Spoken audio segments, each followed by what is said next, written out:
Welcome. It's so fantastic to see so many of you here for the RTS North West event, and we're really excited to be having this conversation today. My name is Beth Hewitt. I'm the Vice Chair for the RTS North West. There's been a lot of talk about the creative industries of late, and we know that the creative industries generate 125 billion a year, and we know that they are central to this government's mission to grow the UK economy. And since we began producing this event, there have been a lot of conversations, debates and speeches up and down the country, all recognising the value and worth of our creative industries, the opportunities they provide and the huge role they play in the UK, culturally and economically. So tonight's conversation is set against this backdrop. In some respects, the landscape could be seen to be improving, all things considered, although with much need for class, social mobility, inclusion, diversity, and the UK's nations and regions to remain centre frame. Going forward, the industry's next generation needs to be supported in finding opportunities in these challenging times. And so, without further ado, we're going to hear from two RTS Bursary Scholars. First up is Saleem Mia, an MMU student studying film, followed by George Wincott, a UCLan student studying sports journalism. How many of us have felt that breaking into this industry seems impossible at times? I know I have. My name's Saleem and I'm a film student here in Manchester, as well as a current RTS Bursary Scholar. I grew up in Oldham, and for someone like me, working class, Asian, and raised in foster care, the idea of breaking into an industry like TV or film has often felt impossible. Opportunities seem scarce, and without the resources or connections that others may have, I often questioned whether I belonged in this space. However, a passion for telling meaningful stories has driven me to pursue such a career, despite these doubts and challenges. Stories change people's lives, and I learned very early on that I wanted to spend my life telling them. Everyone has a story. I was raised in many different foster homes, often moving several times in 1 year, with no sense of stability, belonging or direction, while trying to build my future. I was often told that I would not have a future. Care leavers don't do well in school, they don't go to college and get 3 A stars, they supposedly don't go to university, and they usually don't build successful careers and lead fulfilling lives. I used to believe that, but I decided to give my story a different ending. Schemes like the RTS Bursary have been life-changing. I didn't realise in early 22 when I applied that it would shape my career and life so profoundly. The bursary has provided not just financial support, but it's opened doors I never thought possible. Opportunities to work in production on projects like The Devil's Hour, in script development at Coronation Street, and most recently as a researcher in factual television at 9 Lives Media. I realise it is a huge privilege to meet and collaborate with industry professionals at such an early stage in my journey. I hope the ambitious young talent among me will seize this opportunity here to introduce themselves to the many industry guests in attendance. As is true in business and life, your relationships are what are most important, and they are what will open doors that seem impossible to open. They've opened many for me, and I'm sure they will for you. Being awarded the RTS Beryl Virtue Scholarship in particular was a turning point. Beryl Virtue was a trailblazer in the industry, and receiving this scholarship in her name felt like a recognition that people like me and you can belong in this space and succeed. Having support from Sue and Debbie Virtue and the incredible team at Hartswood Films has made my aspirations not seem so out of reach anymore. Of course, it hasn't been smooth sailing. Rejections are still common, and there's often uncertainty, but such is the nature of working in television. Passion and drive are essential to overcome the many setbacks that come with working in the creative industries. What I've learned is that one yes can make all the difference, and that's why these kinds of events and mentorship opportunities are so critical. They create that yes for someone who otherwise might be overlooked. Mentorship and guidance have played a huge role in my journey. My mentors have guided me through difficult times and helped me navigate an industry that often feels impossible to crack. I truly believe that mentorship and building relationships are the keys to breaking down barriers for people from backgrounds like mine. Without them, this industry would not exist. I'd like to thank Jill and Sean and my many friends who have attended tonight. It means so much to me, and it's because of these great people that someone like me from my background is able to stand here today. As someone still at the beginning of my career, I know the value of having people who believe in you, and events like this are essential in creating and maintaining those connections, especially now with production slowdowns, the cost of living rising and fewer opportunities available. It's harder than ever to get your foot in the door or sustain a career when the sector is so tough. But networking not only helps open doors, but it also allows us to support each other, to exchange ideas and create a community that is resilient enough to thrive in a challenging economic environment. The RTS Bursary scheme has been pivotal for me, and as it celebrates its 10th year, I'm excited to see how it will continue to empower students from lower income backgrounds. It's more than just a financial lifeline. It's about building connections, gaining confidence, and finding the courage to pursue what you really aspire to do in the world. We can break barriers for others. Let's not just talk about challenges. We can be the ones who create opportunities. So I encourage everyone here to reach out, share their experiences, and support the next generation of talent. This is how we change the future of this industry. Thank you.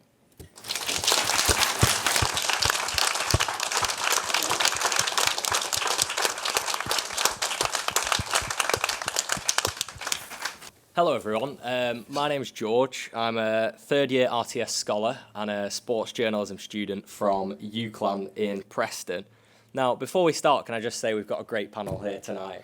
I've not been told to say that, I promise, but no, I am looking forward to being a part of it and hopefully hearing some great words of advice and encouragement, I'm sure. I just wanted to touch on a couple of things from my own experiences that I think can help my fellow scholars in the room and also the next generation of talent that are here. So, as well as being an RTS scholar, I'm also a freelance presenter and journalist.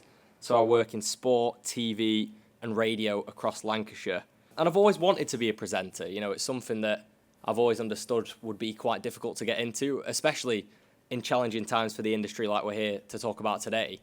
And being from Blackpool as well, an area with a lack of opportunities, it has to be said, and you know, it's also posed its challenges for me, but I think from my experiences, I think right now in the current state the industry's in, I think there's two great needs for us as scholars. One is encouragement and the other is stability. Hopefully I can speak on behalf of our scholars in saying that sometimes we might worry or doubt about what the future holds, perhaps when we graduate, because it is a scary thought to have, but also a completely normal one as well. Especially when you consider all of the uncertainty that's in the world right now, you know, not just from a professional sense, but also, in our personal lives as well. It's only natural that we worry about that kind of thing.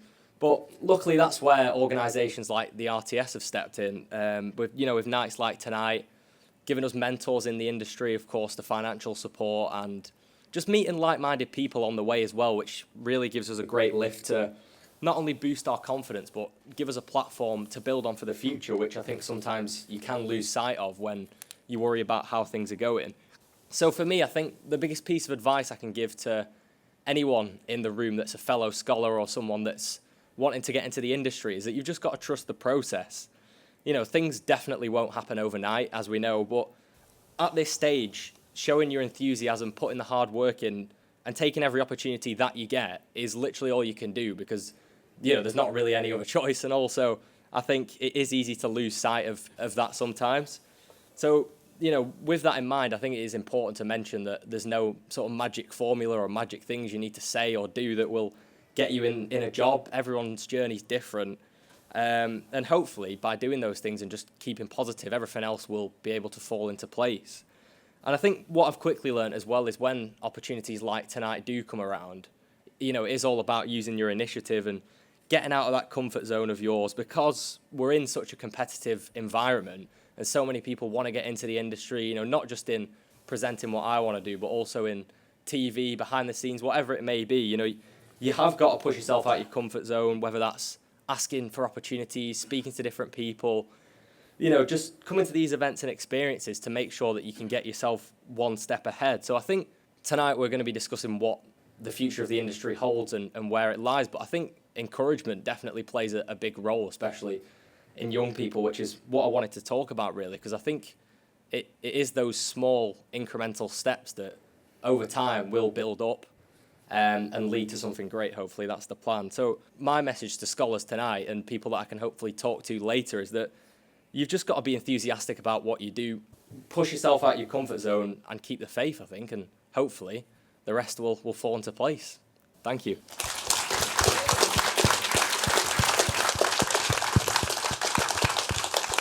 I want to say a massive thank you to George and Saleem, because for me that's such inspirational words, and I think it just shows you are the RTS scholars currently, but actually for a lot of us in the room you do hold a lot of truths to the future of the sector, and I think that's really, really inspiring.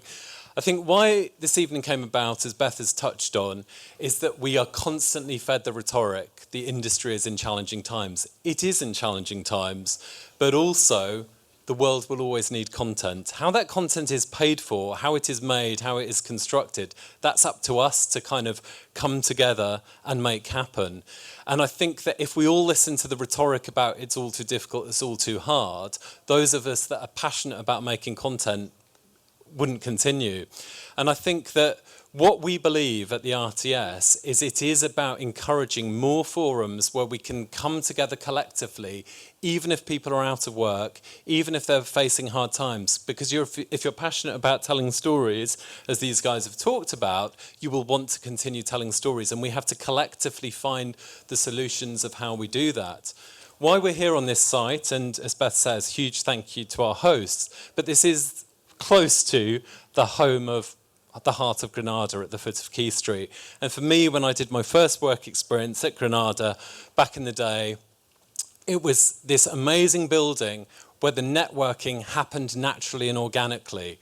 The industry has lost that because we're so siloed now along the lines of genre and independent production company and corporate identity that we've lost that community. And I think what the RTS is able to give and what we will continue to strive for is opportunity to bring people together to talk about the challenges of the sector, not be in denial that the challenges exist, but actually find opportunities. And unapologetically, the panel is huge, and I'll ask each of them to introduce themselves now, because I think that what we recognise, back to that notion of the industry being a little bit siloed, I think here in the North West, in Greater Manchester, there are a lot of organisations, opportunities and connections we could be making, thinking about the evolution of our sector, and that's connecting industry with education, with the charitable sectors, with the PSBs, and actually coming together to solve these problems together. Because the RTS convention in London a month or so ago with all the industry leaders, they are all scratching their heads going, how is this industry going to progress?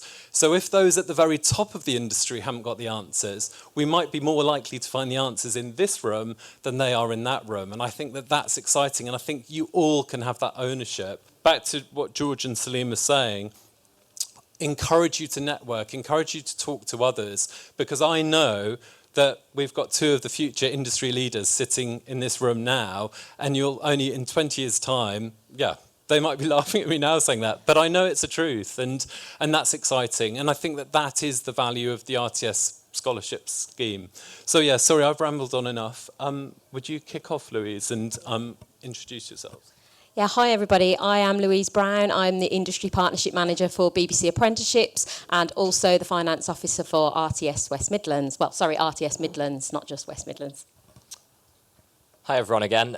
My name's George. I'm a third year RTS scholar and I work as a presenter and journalist.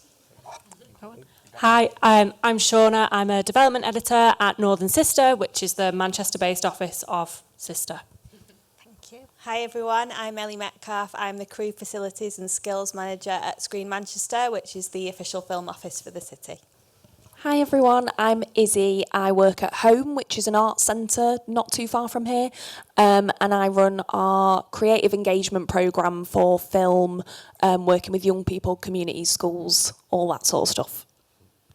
Hi everyone, I'm Denzel, and I work as a script executive for Quay Street Productions. Hi everyone again, Saleem, I'm a third year RTS scholar. I was going to say you didn't have to do that again, but thank you. So I'm actually going to start with George yourself, because I think that for those in the room that don't know about the scheme, what has the scheme enabled you to do? I think it'd be just useful to touch on that. Yeah, I think it's quite a unique approach for a lot of people with something like this. I think, there's the obvious sort of financial benefits as well, which are obviously massive for someone. And we all know how expensive student living is now. I'm sure we can all agree on that. But I think, it really is a unique approach. Obviously, the mentoring side of things is fantastic with the scheme. Being able to have someone that's in the industry, being able to talk to them on a regular basis, stay in the loop with what's going on. And also just, get opportunities as well, because this industry really is about not what you know and who you know.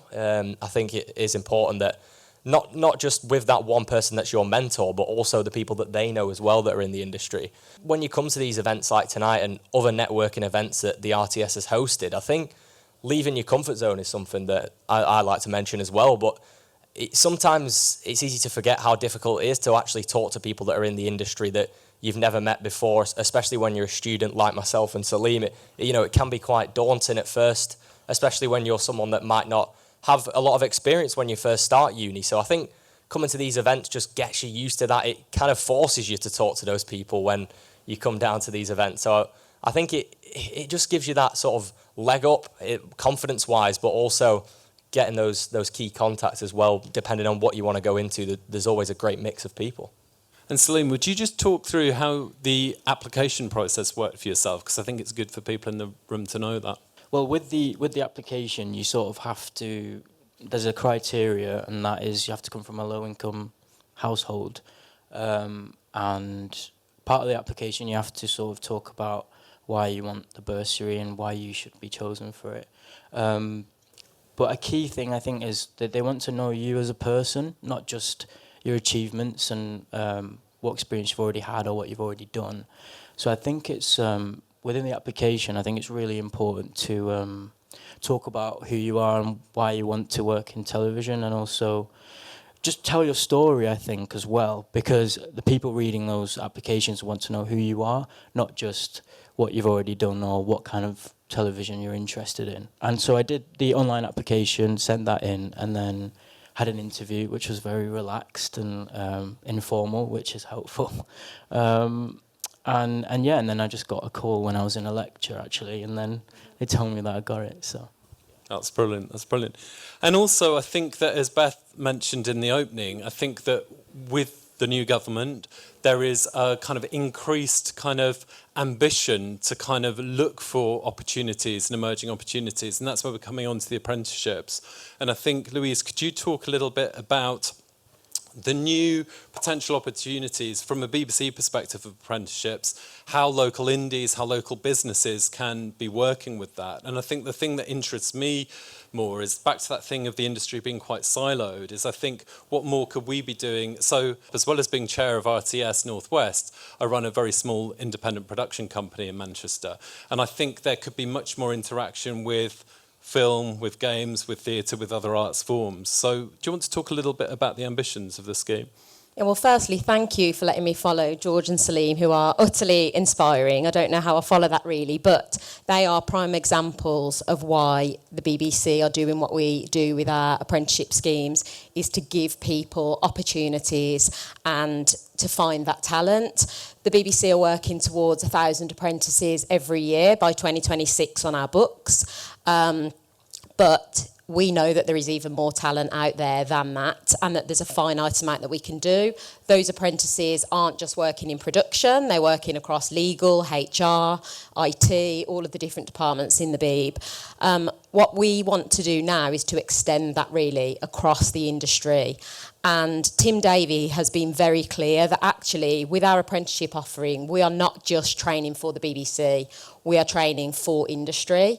And actually all of our apprentices are on fixed term contracts. All our production apprentices currently are, but all of our apprentices from next year will all be on fixed term contracts. So they will all be looking for work after their apprenticeships are finished. So we're doing various different initiatives incentives now to really work with industry, but also trying to support industry as well, because we know that it's really tough out there to be an SME, as you know, and to put succession plans into your budgets to say, well, actually, we're going to give opportunity for training and development and for that new talent, but also to be able to pay for that. So we know that apprentices cost money. We actually want to pay the national minimum wage at least, not apprentice wage, because we want to promote social mobility.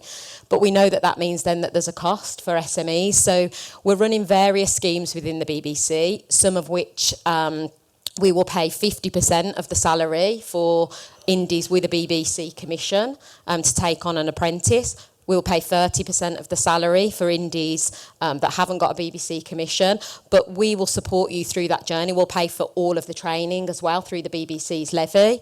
Also looking at the wider industry, you know, Cameron, we've chatted about this, and you know, you talk about people working in their silos. Actually, it's not just about TV. There are so many transferable skills and so many industries now where we need content creators, we need digital marketeers. So it's looking at the wider creative sector and how we can also support that, and we can also do that through the BBC's levy. That's our apprenticeship levy, where we can fund the training for an apprentice via the BBC's levy. So that's our sort of second initiative. But then really what we're trying to do as well is our BBC apprentices that we're training, they are going to need jobs at the end. So what we really want, particularly in the North West, is for them to, for indies to offer opportunities for our apprentices to come on kind of 12-week placements in your business. It's a bit of a try before you buy, and sort of to see what the apprentices are like. And then potentially, you know, it's about those talent pipelines. It's looking at who we've got in this local region. And we're not just working in the North West, we are working across the UK. But looking at who we've got in the region, we don't want you to have to move out of your region. We want you to be able to sleep in your own bed. We don't want you to have to move out of London, out to London just because you want to work in telly. So, but the talent is there, and it's about us sharing that talent.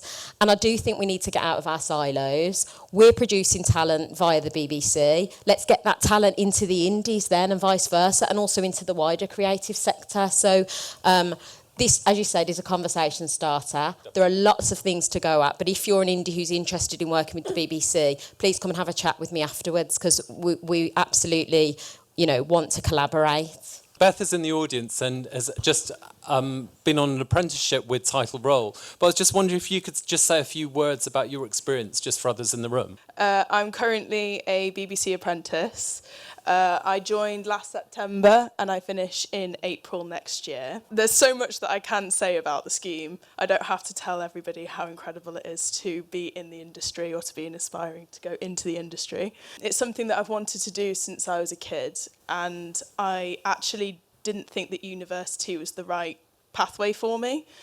So I actually left A-levels, I finished college, and I was applying to I think I applied to 36 media apprenticeships.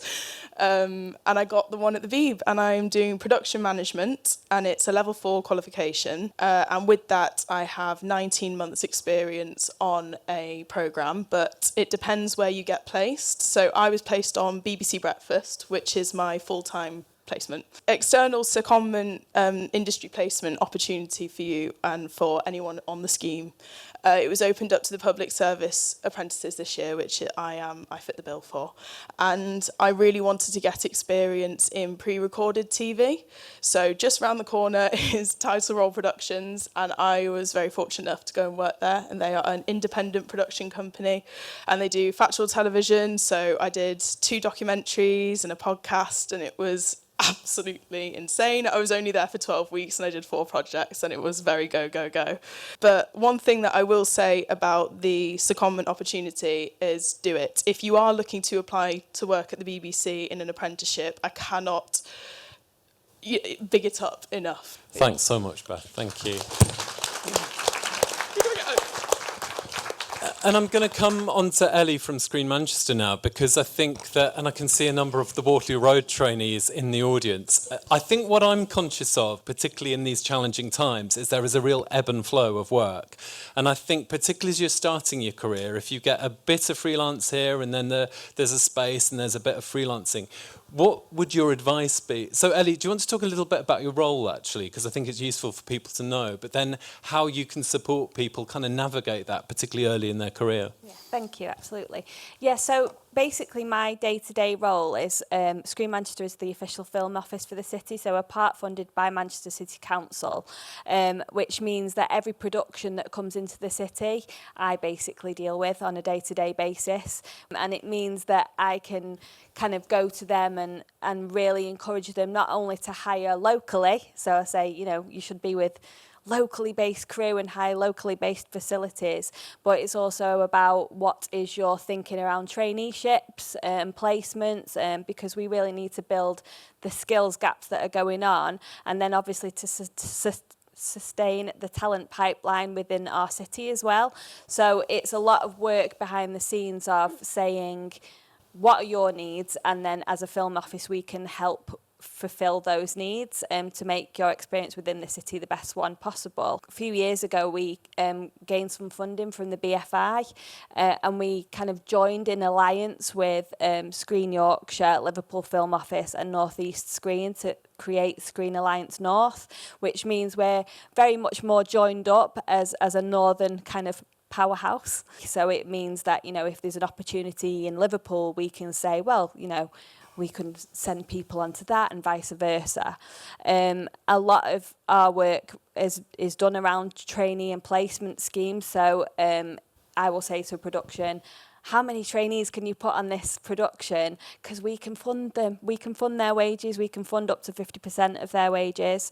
And we are also there as kind of the backbone for them as also if they need anything like mentorship or extra training or equipment, we supply bursaries for those people as well throughout their time. And then how we hope it works is once they've fulfilled their placement. So, for example, we work with Rope Ladder Fiction and Wall to Wall on Waterloo Road, where we place 8 trainees for 6 months, which is a great trainee scheme. But then we also do shorter time ones. So at the minute, I've got 10 trainees on a feature film that's in Manchester, and I've got 5 trainees on a big American kind of series that's just come to the city as well, along with lots of other things. And we want them to do their placements, their trainee schemes, but then after that, we then say, come back to us at Screen Manchester, because I also run the crew database, which means that when I know that you've done your time and you're out of that role and now you're looking for future work, I can also help you place you on those productions as well.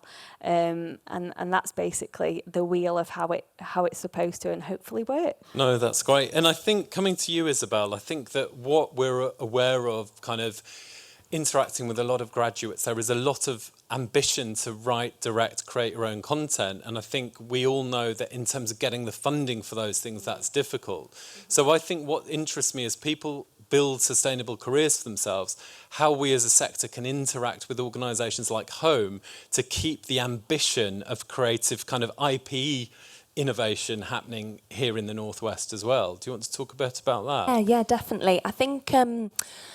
I always say to people, because I do a lot of stuff across the north as well, and I always say, get in touch with your venue, get in touch with every city has an independent cinema who is probably funded by the BFI, probably funded a bit by the Arts Council, so they're doing a lot of young people work, talent development work, community projects. So we really... run loads of schemes at Home. We run the BFI Film Academy, which Saleem did a couple of years ago, and which I did. I always forget that I did it 10 years ago. Yeah, we run the BFI Film Academy. We have the Home Young Film Collective. We have other amazing things going on, like Filmed Up, which is run by Isabel, who's sat at the back, who you can chat to as well. So we really are encouraging that nurturing of creativity, of writing, of directing, all that sort of stuff, whilst also trying to equip the young people we work with those like skills where they can make money as well. And I would say, I think Home are really trying to connect with the industry more. to bring in more formal partnerships, joint opportunities. Shauna comes in and does great work with my groups. On Monday night, we were reading their scripts and giving them notes, and to them, it's just such an amazing thing to have someone who works in TV reading your script. So I think those link-ups with venues, the venues aren't just showing films. There's so much more going on that isn't always known about. So I think those connections are really key as well. No, that's brilliant. And Shauna, coming to you, and I think a couple of the speakers have talked about the importance of mentorship, but from your own experience and now working at Sister, can you talk a bit about mentors and the importance of mentees and mentors? When George said earlier, it is, and we're never going to be able to change the fact that it is an industry that's based on who you know, and that is a massive barrier to entry. And if that person that you know isn't someone that you've known your entire life or that you know socially, you're going to have to find those people yourself and figure out who the people are that you know. Then also, I think it's about not pulling the ladder up behind you and realising that, you know, something like going into home on Monday for an hour of my time, and it took me maybe 2 hours to read all of the scripts, is just like, it's such a massive deal for people that, you know, are just starting out. And some of these people that we were working with on Monday had never written anything before, and they've written their first short film. And I think sort of giving them that introduction and making them aware that there are people out there that want to talk to emerging filmmakers and people that want to work in the industry is really important. And, you know, I know that my career, all of it today, has been based on people meeting me and taking a chance on me because I've mithered them. Whether that was a girl that I went to that was at my uni a few years before me that wrote my CV, or someone, I went on a game show when I was 19 and one of the runners put me in the runner group and got me my first runner job. It's all based on relationships and people doing each other favours, and that, you know, it works both ways, and you've got to be hungry for it and you've got to be passionate. But I think, you know, always, you know, being aware that everybody's been at the start of their career at some point, and being generous with your time where you can, because actually what feels like a half an hour coffee and a chat, which I love because I love to gas anyway, you know, can really sort of help. And even just making them aware, like one producer 5 years ago told me what it meant to be a script editor, and if she hadn't done that, I don't know that I would have figured out that this was the path that I wanted to go down. So I think just being, generous with your time, generous with your information where you can, when you're not breaking an NDA, is really helpful. And I think more valuable than we realise as we carry on moving through our careers, and maybe that bit gets a little bit less important and you do know people, is that, that first chat with a producer or another director or a production manager or anybody is instrumental into changing people's careers. And coming to you, Denzel, because I think there is that misconception that in order to network, you've got to be really outgoing and gregarious. And I think, do you want to talk a little bit about your route to where you are now at Quay Street and how that came about? Yeah, I mean, for me, I always say that, for most people, there's not really a linear route into coming into the industry, but I always found that networking was never really something that was a strong suit of mine. I always used to feel like, you had to be very extroverted and someone that was willing to be outgoing. But one of the things that, and quite often, like piggybacking on what Shauna was saying about kind of having a mentor, one of the things that my mentors used to say to me early on was, a lot of it isn't really about trying to be this massive extrovert. It's about knowing why you've kind of come into this industry in the first place, which for me was just, I love television and I love story. And I found when I started going into these conversations and having coffees with all these different creators, a lot of the things was that they were also once in the same position that I found myself in at that time. They were just massive fans of television in the same capacity that I was. So a lot of these conversations I would have would always be based around just our love of television. I mean, I always talk about my first interview that I had with Nicola, my boss at Quay Street. I remember I went on a massive rant about my love of anime, and I was genuinely convinced that I wasn't getting the job because I just went off the rails. But but honestly, one of the things, and she says it to me, is that was something that was me just displaying a passion for something that I truly have, and just that enjoyment. And now kind of being in the role that I'm in, whenever I do have these conversations with people starting out their career, that's the same thing that I also connect with. I love to listen to people talk about that passion, because that's the same passion that I also have for the industry and for what I do. And I think the industry is in a better place when there are people in our positions that love to do what they do. Because I think at the end of the day, we make television for a living and it's fun, so we should enjoy it. Thank you so much. I'm going to open up to questions now. Does anyone want to start with any questions? I've started doing documentary filmmaking. However, I do think journalism would be a good side path for me. So I'm just trying to establish, in terms of like getting my interview right and my structures and knowing all the do's and don'ts in filmmaking. I was wondering, for you doing journalism, if you think they'd be well connected. Yeah, I think there absolutely is a lot of crossover. I think hence why I'm here tonight, really. With Saleem, obviously you're more film-minded, and I suppose I'm more journalism-minded, but there is a lot of crossover, not just in terms of like the contacts that are involved in both, but also with the way that you have to go about getting into it. Sort of, it's all about the networking as well in journalism, speaking to different people. I think the skills sort of just relate to life in general, really, and that once you have those skills to be able to chat to people in the industry and talk to the people that you see at these type of events, that's the kind of thing that you can then bring into anything, especially when it's journalism and it's so well connected. And yeah, I think the good thing about journalism is that it opens up a lot more doors as well. Like there's a written side, there's obviously the digital side now, and also the TV and filmmaking side. So I think it's a really good alternative pathway for people that perhaps want to be more creative from that kind of sense in a journalism sense. And I'm sure it's something great to have on the CV as well if you do want to get involved in film, to also have those skills as well. There's definitely a lot of transferable ones there. And I think something to be aware of is each March we run a student networking event at Media City, and basically that is all about for final year or graduates to network, and we run different masterclasses across the different genres, and it's a good way of networking. So it's something to look out for. I wanted to ask about that because I haven't considered going for apprenticeships much, but I'd like to ask, what does it entail? Because in other words, like, how scary would it be if I tried it? Well, we don't want it to be scary at all, and actually, from the BBC's point of view, we're really looking to recruit for potential. So, we don't look at CVs. We want to know your passion.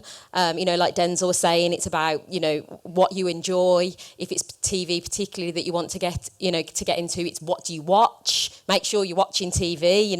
But we do very much an assessment centre-based interview.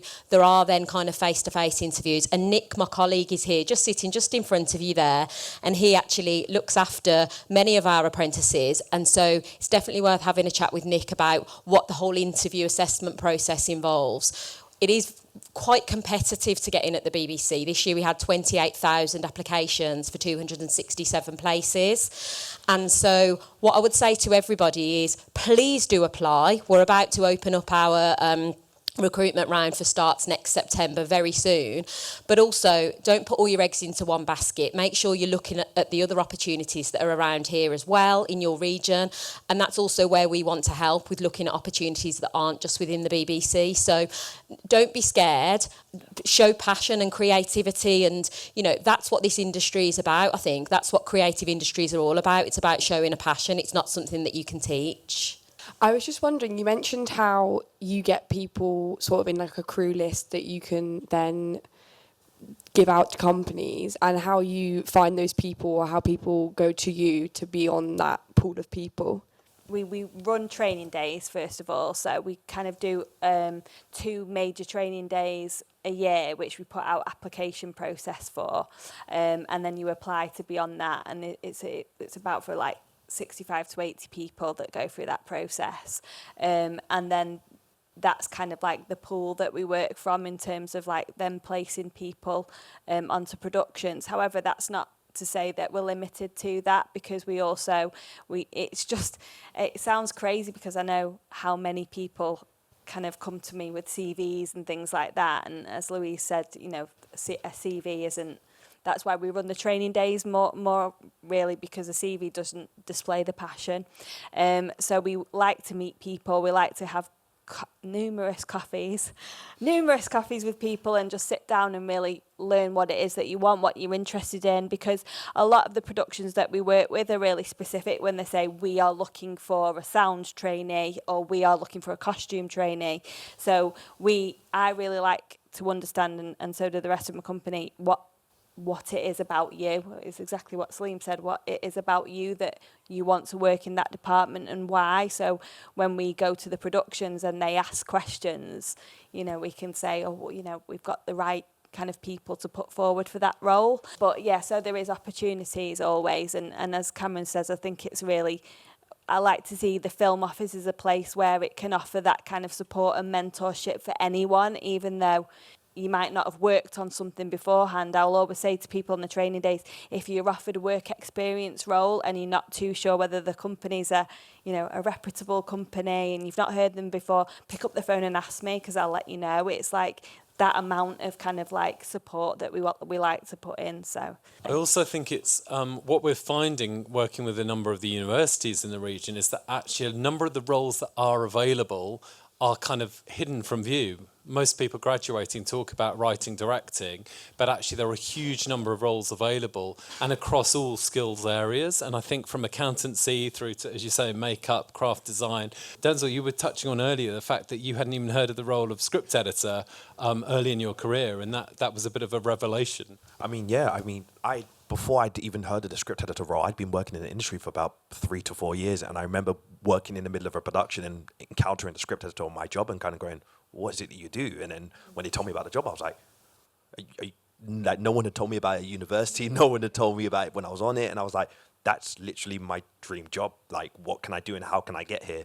And I think the fascinating thing about editorially what we do is that there's no real kind of, oh, you do this job and then you get to a point where you're in scripts. So it could be a really hard place to kind of find your foot in, really. And a lot of it is really, like everyone's saying, is just like having these conversations and meeting people for coffees. And I do think on our side of things, there are things that we can as an industry do to kind of bridge that gap. A lot of that is what we were talking about with mentorships, and I think that's one of the things that I've been doing recently, which has been really helpful. But then a lot of it is just not being afraid to reach out and just say to a company or say to someone working in the industry, look, I'm someone that's really passionate about the industry. I'm trying to learn. Can I meet with you for a coffee? Can I just come and see what you do? The thing that I like, particularly with Quay Street, but I think generally speaking, most companies are like this, is a lot of us like people that are proactive and like people that are willing to reach out. And most of the time, if you do reach out for a coffee and we have the time, we will make the time, because it's great to see that new generation of people kind of coming through. So, yeah. I just wanted to add that something I always remember that really stands out to me about someone being initiative was Saleem. On the Film Academy shoot a few years ago, I was supporting on the shoot and he came up to me and we'd met we'd worked together a little bit on the sessions, and he just had his phone and he just put it in front of me and went, Izzy, I want you to read my script. I've written a script and I want you to read it. And I was like, oh, okay, great. And he was so like just confident and sure and not afraid to just ask for some help and support. And then I think we worked on that script together for ages, didn't we? Like back and forth, emailing notes and stuff like that. And then that's the script that got you onto the NFTS. He then went on to the National Film Television School, like residential film academy thing. And that was just from him approaching me and us chatting about it. So that it's so key, and just that confidence and being really like, I know it sounds really cringe, but just believing in yourself and your work, because I then took loads of time and we worked on it and it was great. And I think just following on from that, and Saleem, you mentioned this in your kind of speech at the start, this is a marathon, not a sprint, because I think that quite often early in your career, there can be successes that happen. And I think it's great to celebrate those successes, but I think it's then managing those times in between that, or when, as you mentioned, rejection still comes your way. And I think it's being sincere about building a career for a long term. There are peaks and troughs. And I think anyone that has a successful career in the creative sector has faced huge highs, but also huge rejections. And I think we don't talk about that enough. Yeah, definitely. And I think just kind of what everyone's been saying is going for coffees and speaking to people. It's not really, you're not going to go and ask that person for a job straight away. I think it's about meeting with them in intervals, building a relationship, and then you never really know further along down the line about how useful that will be.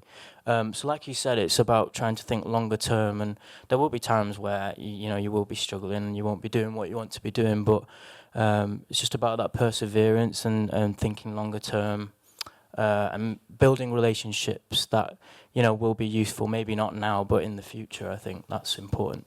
I feel like when it comes to trying to gain funding and stuff for projects, that's a very, very hard sort of bump to go over. My personal experience, I agree with the whole thing of rather than sending a CV, you want to see somebody. If only that was the case with the funding as well. Like, because for me, I feel I'm a person. If I was to sit in a room with somebody and pitch what I've got to them, I know for a fact they would take it on. But in terms of the way funding and gaining funding is set up at the moment, the way I've seen it, it's just there's a form, fill that out, we'll look through it. It's like you don't get to hear the passion, you don't get to hear the drive, you don't get to hear the hard work that people have got into to end up where they have. So is there any advice you have in terms of approaching such a task and such a block? I've written a lot of the BFI applications because the BFI do have a big grasp on the short film funding landscape. I've written a lot of those applications and they are very time consuming and you don't feel like you can really show yourself and that sort of thing. I think I would probably say, like, if you're applying for funding in your local region, so like you'd be going through, for the BFI funding, you'd be going through Film Hub North. Go to again, it's like back to go for a coffee, but go to the Film Hub North mixers, meet the talent executives who work for Film Hub North, get to know the team, try and get to know the teams behind the funding application, if that makes sense. And they are in reach because they run these like mixers, they run sort of, like there's the Doc Society one, they do like regular meetings where you can chat to them. So I think getting to know the teams and really like it's not necessarily gonna then they go, oh, he's nice, let's give it to him. But I think it's just building more of a who you are and that sort of thing, I think can really help. But I totally feel you because they're really long and intense. And I think one thing that you're touching on that I think across the panel there is a kind of collective awareness of is that the way the industry has been built over the last 10 years, it's all been kind of built for very high-end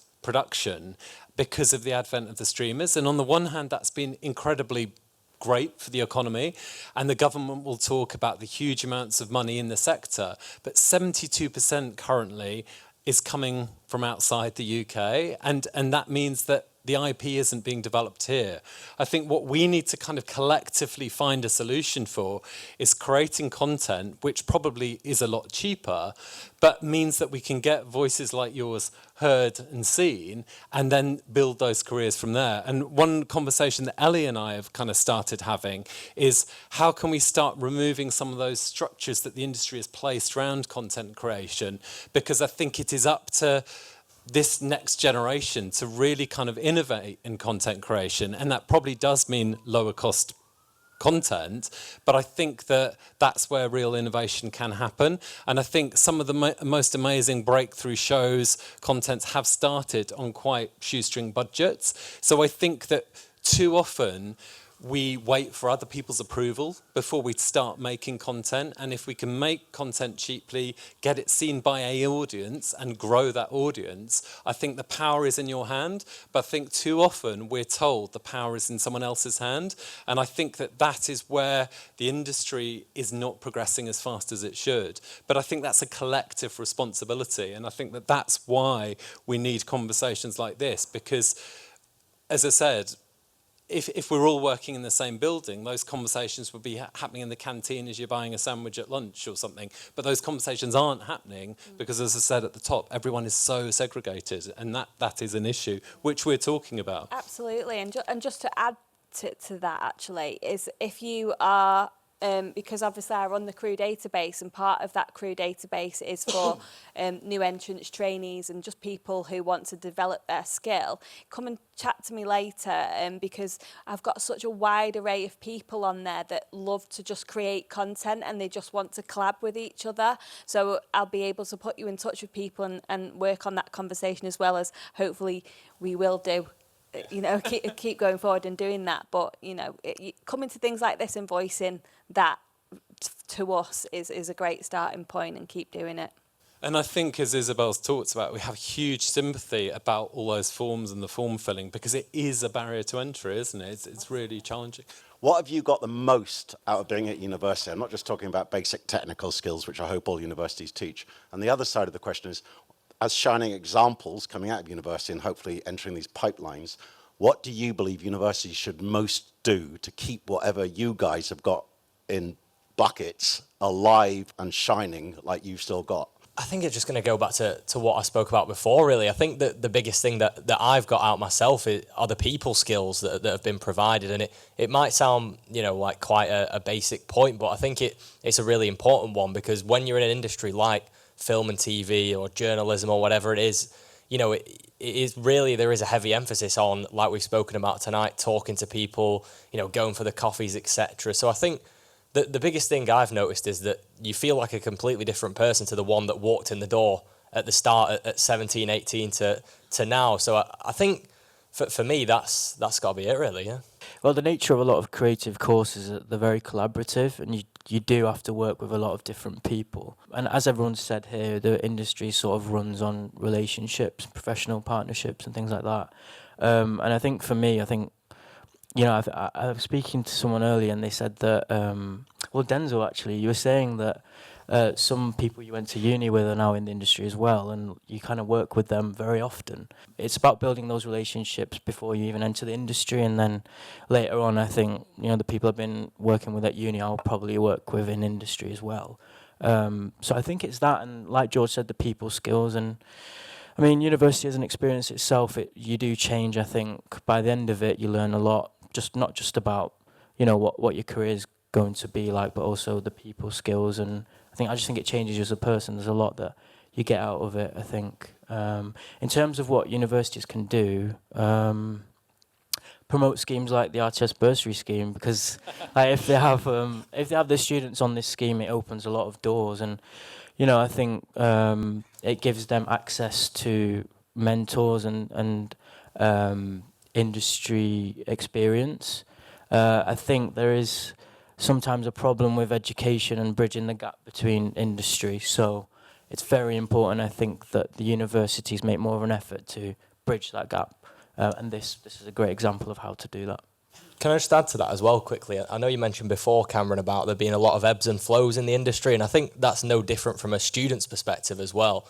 Particularly because when you're in the student years, there's such a heavy emphasis on getting things done right now. You know, before you know it, you're graduating from your course, and it's all about building up that experience now. So I think that is quite a frustration for a lot of students when they're not seeing results, and you know, when they're not perhaps where they think they should be, or you know, we are guilty of comparing ourselves to others as well sometimes. I think that plays into it a lot, and inside the mindset, and also when you think people might be better suited for the role than yourself. But it is just about making those connections, being enthusiastic, and like we've spoken about tonight, that enthusiasm will be rewarded. I just wanted to say quickly, I was one of the trainees on Waterloo Road, and it's been such an amazing experience for the last 6 months. So I just want to say thank you to Cameron and Ellie for providing that opportunity. But aside from that, I think a big part about being a young person entering this industry is it's quite easy to get excited about opportunities without looking into the small print sometimes. And I think the BBC and the RTS Bursary are great examples of providing young people equal opportunity. And Ellie knows I'm really passionate about northern filmmakers having equal opportunity as well, and not having to relocate down south or, you know, accept unfair wages. And since finishing on Waterloo Road, you know, I got really excited about just wanting to continue in my journey in sound and continue building my career. And I nearly accepted a job opportunity, which at first glance seemed amazing. And then when I sort of looked into the small print and the reality of it, it was they did want me to relocate to London, and they were offering me a wage that was actually below minimum wage. And I had this immense guilt for like a week or two where I didn't want to turn the job down because I really wanted to do the job, but then also looking at the realities of the cost of living and so forth, I knew that I couldn't take that plunge and move there. So I just think it's really important to highlight to other young people, especially entrants to the industry, that as amazing as opportunities may sound and as amazing as some of these schemes are, there are companies out there that aren't always going to treat young people with the respect that they deserve. And I think as a generation, it's really important for us to learn that there is a power in saying no sometimes. So I guess my question was for the whole panel. Have you had any experiences or any advice to young people in learning to say no and knowing when is the right time to accept an opportunity and when might not be the right time to accept an opportunity? I think first of all, like, you've done the right thing, and I think I know how it feels because I've been there, and there's that doubt niggling in the back of your brain of like, is it worth it just to get the credit? It's not. It's not worth your mental health. It's not worth putting your finances at risk, putting yourself in debt. And I think there is a real issue with it. And I think as an industry, you know, it's about, there's not much legislation, there's not much we can do to stop the companies and the smaller companies offering these really unethical placements. But I think I've definitely been there, and I moved around quite a lot when I was first in the industry, and I was freelance, and I was, you know, living off 2-month contracts on spare room in flat shares that I could not afford. I did home renovation shows for a bit and literally just lived out of Holiday Inns in the various locations we'd be in every week, which isn't glam. But I think it's about knowing when you've got to a certain point, and I think it's unavoidable that, you know, you have to do those jobs and you have to do the short-term gigs. I never worked for free. I might have got ahead a bit earlier if I had. I couldn't afford to.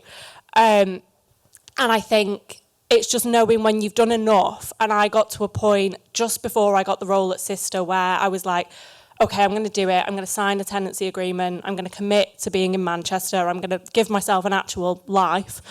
And I think getting to that point and deciding that that's what you're doing and going for it is the right thing to do. Because within 6 months of doing that, I got a permanent job doing what I wanted to do at a Manchester-based company.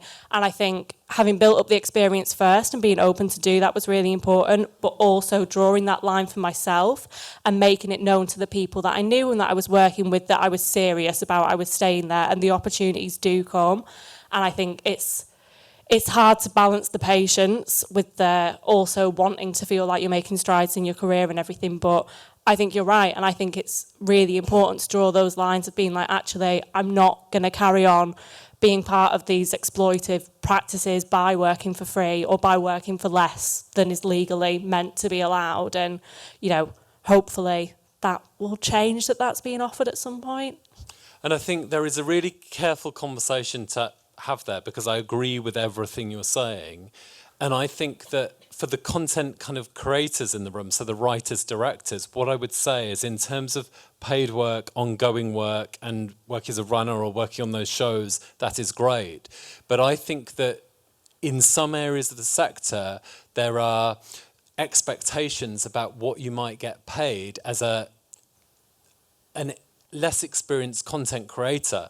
And what I'd be urging you to do is almost kind of separate those two heads. So you could be creating your own content with peers and actually not necessarily earning a wage, but actually that can be building your career for the long term. And I think that what I mean by that is you and your fellow trainees, there is a power in that collective that actually is very kind of important for the future.